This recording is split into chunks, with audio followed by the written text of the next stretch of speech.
The sweat. I walked towards them as slowly as I could, knowing I couldn't avoid them, though I was sulking inside my head. Why were they here? It was Percy himself who told me, in that languid, drawling voice of his, as though talking was really too much effort. My father and his had already gone ahead into the house, and I could hear the same news in their voices. Percy hardly looked at me. My father and I have come as messengers, he said. In case you haven't heard in this far-flung little place of yours, there is a serious outbreak of sweating sickness in London. His Majesty wants us all to stay away from London and from him until it has passed. And you, of course, are to keep away from Hampton Court. The little prince is to be isolated from contamination until the summer is over. He dawdled away from me, and I stared after him. Why had he and his father come all the way to Montague to tell us this? Why hadn't one of the king's messengers been sent from Hampton Court?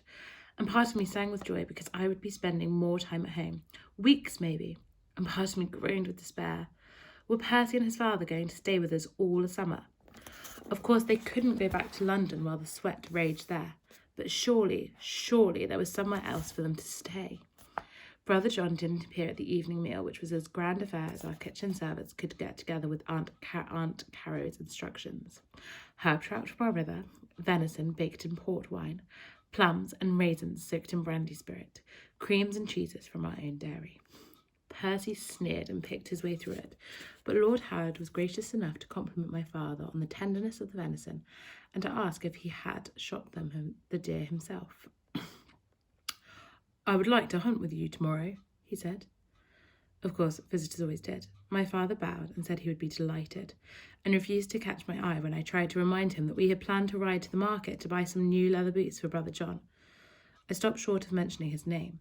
I had more sense than that, but I saw Percy's eyebrow meet me in a scornful smile as I hesitated, as if he had caught me out. And I thought again, why have they come here? Why them, and not a messenger? I didn't understand that. Percy hated me, and my father was well below Lord Howard's rank in court.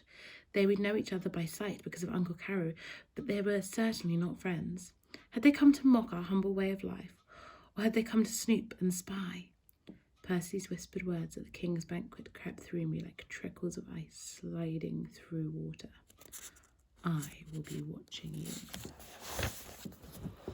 Late that evening, when we left the hall where we had been dining, I saw Percy slip into the shadows of a side corridor instead of going upstairs to his room. I followed him. What was he looking for, I wondered. But I knew, deep in my heart I knew. I went quietly after him, watching how he opened doors, peered into rooms without entering, closed the doors again.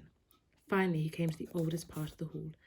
Damp and musty as it was hardly a place for visitors, but it led to the chapel. I knew for certain now what he was looking for and why he had come. I called his name, and he turned sharply, guilty as a prowling cat. He smiled his vinegar smile. Are you lost?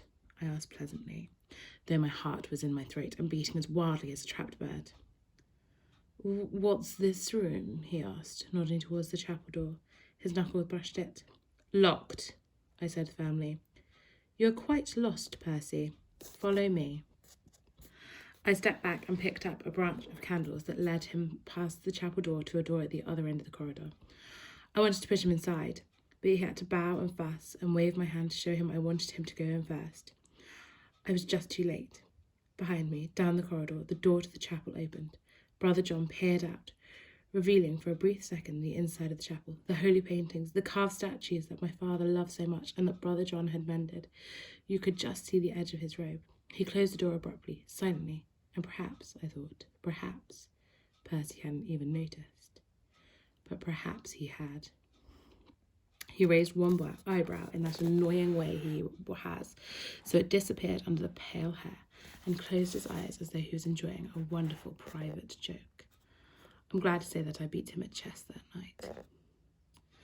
The following morning, Lord Thomas Howard said with great courtesy to my father, My son tells me your chapel is locked. That is most unusual. My father nodded. It was at the wish of my sister.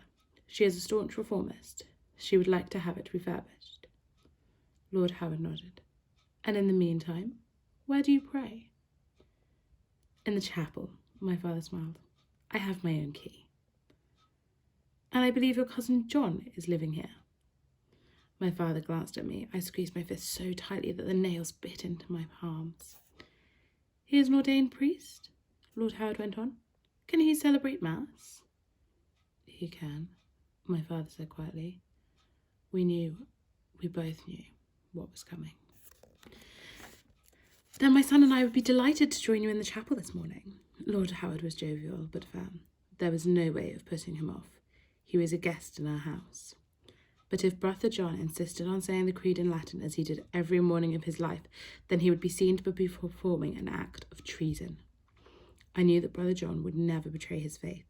He would never celebrate the Reformed Mass, no matter who was there, no matter the danger was. And it was as we feared. Lord Howard and Percy came into the chapel, glanced at the statues, but said nothing. Perhaps, I thought wildly, they are of the same thinking as Brother John and my father. Perhaps privately they don't accept the king's ruling. But then I remembered again what Percy had hissed down my ear at the banquet. We were being watched. Never have I prayed so fervently. Never have I wished the Mass to end more quickly. But the moment came, just as it must, when Brother John ended the Gospel and said, Credo in unum Deum. I believe in one God, Lord Howard and Percy said loudly. Patrem omnipotentem, the Father Almighty, factorum caeli et terrae, maker of heaven and earth. And so it went on, line after line of our most beloved prayer, tossing backwards and forwards in Latin and English round the chapel, the voices growing louder and louder, my father's voice with Brother John's, the two Howard voices together, and I was silent, too afraid to say a single word. At last the creed was finished. The preparation for the sanctification of the bread and wine began. The loud voices dropped to a murmur. I could see the perspiration on my father's brow.